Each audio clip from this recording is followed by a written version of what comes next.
Lou Bega, welcome to the RMN podcast. How are you, sir? How you doing, man? Fantastic. Nice for having me. Oh no, thank you for coming on. It's amazing to see you. And you're living in Germany now. Yeah, long story.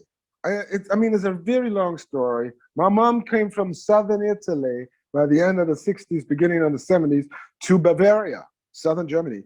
My dad ran away from politics in Uganda, Idi Amin Dada and these guys. They met in Germany, produced me, and then I produced the Mambo #5, and now I'm talking to a Scotsman in the year 2021.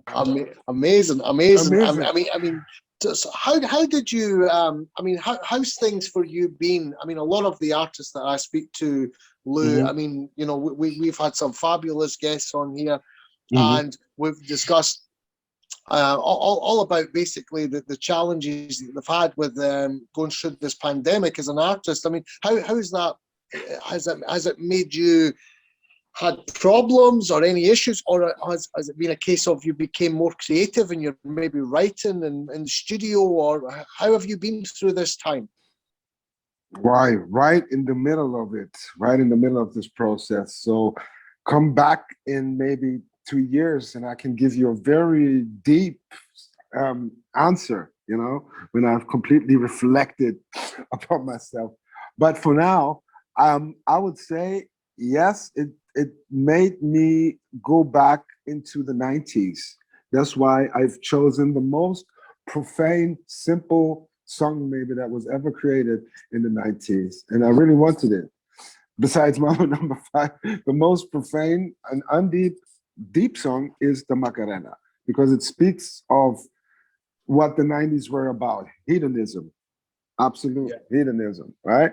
So I wanted to take this profane piece, bring it into my understanding and throw it out into the year 2021. And that was born in 2020.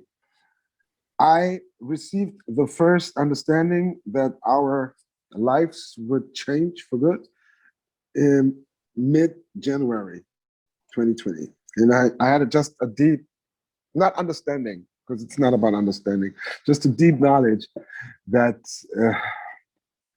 the new normal is going to be normal.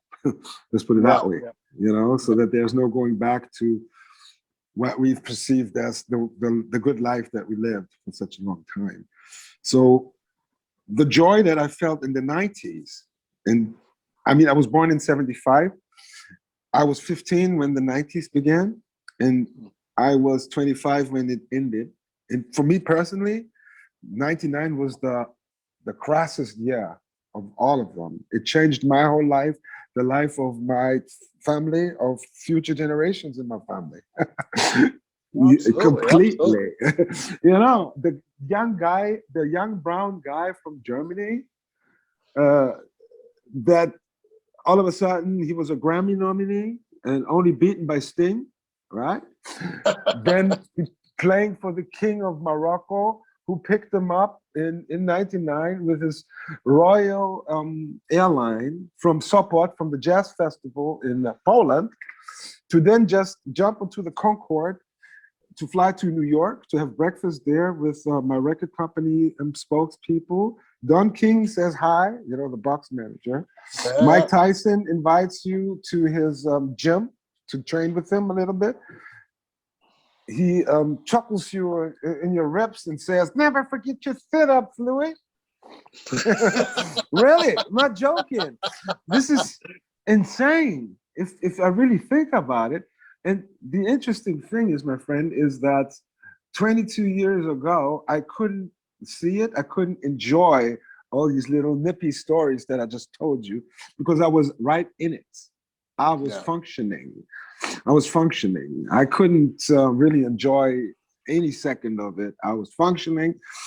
For example, the first big TV show that I performed the Mambo #5 in was the largest TV show in Europe and probably throughout the whole wide world. It's called Vat and Das. It's a Eurovision Saturday evening TV show with approximately 15 to 25 million viewers. each Saturday. Yeah.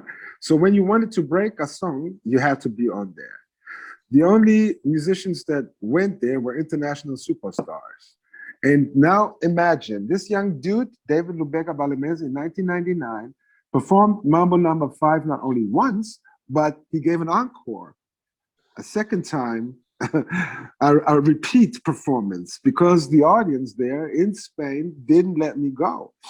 The TV host didn't want me to do that because he was a big fan of not Elvis, of Michael Jackson and Cher and Sting. The top tier, top class performers of the world were with him, and he hosted this show for 30 years, right? Approximately 30 years. And there was no one that gave second performance within the show. Only little David. And he didn't want to give me that glory, right? Or the honor, however you want to call it. But for me, it was just amazing.